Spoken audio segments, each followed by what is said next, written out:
Bago na dakip at kalaunay namatay na, nahuli pa ang pagtugi sa rape suspect na si alias Buddy sa kanyang pinagtaguan sa Barangay Obrero sa Quezon City.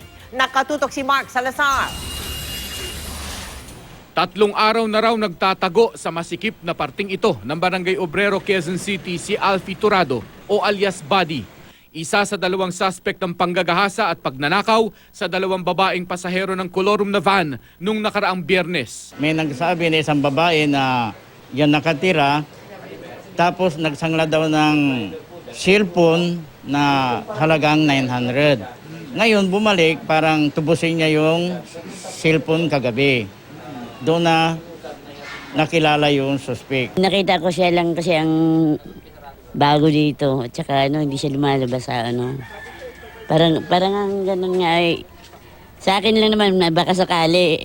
3 araw na tumira kay Aling Delia. Ang akala niya raw ay problemado lang sa buhay na karelyebo ng anak sa pagtataksi. Iba-ibang inaano na pangalan eh. Hindi ko nga alam kung anong pangalan nyo na totoo.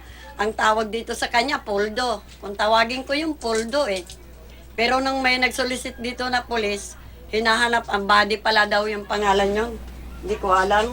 Kaninang madaling araw ang huling piglas ni alias Buddy sa batas. Nakuna ng CCTV ang 1 oras ng habulan bago nasukol ng otoridad. Sa Pangabaya papunta doon sa inyo. Yan. Pumunta ron dito tumakbo. Umabot sa Makabayan Street ang paghabol ng mga tanod. Sa Parkway Road, malayo-layo nang inalagwan ni alias Buddy sa mga humahabol na tanod.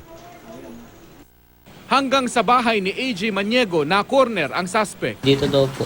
Diyan nagtago? Oo. Saan? Pero sa bubong daw dumaan? Opo. Nagmamakawa, wag daw maingay. Papatayin daw siya.